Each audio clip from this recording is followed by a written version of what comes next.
গণভোট 2026 সংসদ নির্বাচন, দেশের চাবি আপনার হাতে।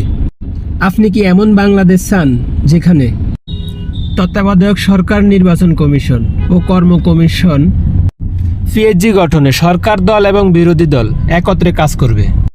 সরকারি দল চাইলে ইচ্ছে মতো সংবিধান পরিবর্তন করতে পারবে না। সংবিধানের গুরুত্ব পরিবর্তনের ক্ষেত্রে গণভোট বিধান চালু করতে হবে। বিরোধী দল থেকে ডেপুটি স্পিকার, গুরুত্বপূর্ণ সংসদীয় কমিটি সমূহের সভাপতি নির্বাচন হবে। যত মেয়াদেই হোক, কেউ সর্বোচ্চ 10 বছরের বেশি প্রধানমন্ত্রী থাকতে পারবে না। সংসদে নারীর প্রতিনিধিত্ব পর্যায়ক্রমে বাড়বে। ক্ষমতার ভারসাম্য প্রতিষ্ঠার জন্য পার্লামেন্টে একটি উচ্চ কক্ষ গঠিত হবে। দেশের বিচার ব্যবস্থা স্বাধীনভাবে কাজ করবে। আপনার মৌলিক অধিকারের সংখ্যা, যেমন ইন্টারনেট সেবা, কখনো বন্ধ করা যাবে না, বাড়াবে।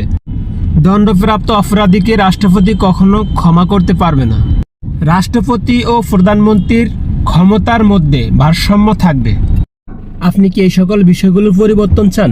আমি চাচ্ছি। তাহলে আপনি কমেন্ট বক্সে জানান বিষয়গুলো কেমন লাগলো।